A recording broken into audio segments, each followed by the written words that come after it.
کیا مسلمان نوجوان بوائے فرینڈ اور گرل فرینڈ رکھ سکتے ہیں اور ڈیٹ کر سکتے ہیں؟ اگر ایسا نہیں ہوگا تو شادی کے لیے مناسب ساتھی کیسے ڈھونڈ سکیں گے؟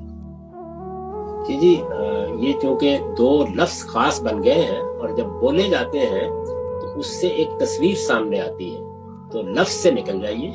یعنی ہمارے بچے اب باہر جاتے ہیں، وہ بڑے ہو جاتے ہیں تو تعلیم گاہوں میں جاتے ہیں، وہ کالجوں اور یونیورسٹیوں میں جاتے ہیں، اس میں ظاہر ہے کہ بچیاں بھی ہیں، وہ پڑھتی ہیں، ساتھ بیٹھتی ہیں، تو اس لیے ایک تعلق پیدا ہو جانا یا کام کے سلسلے میں تعلق پیدا ہو جانا یہ کوئی ممنوع چیز نہیں ہے، اس کو روکا بھی نہیں گیا۔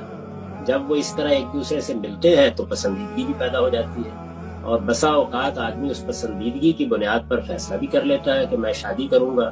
یہ سب بالکل جائز ہے۔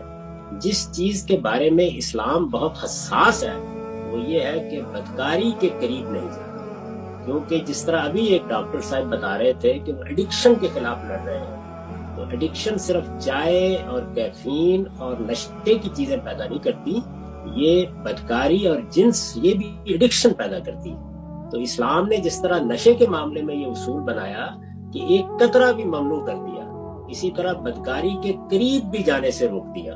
تو بدکاری کے قریب بھی جانے سے ہر مرد کو، ہر عورت کو، ہر لڑکے کو، ہر لڑکی کو روکنا ہے۔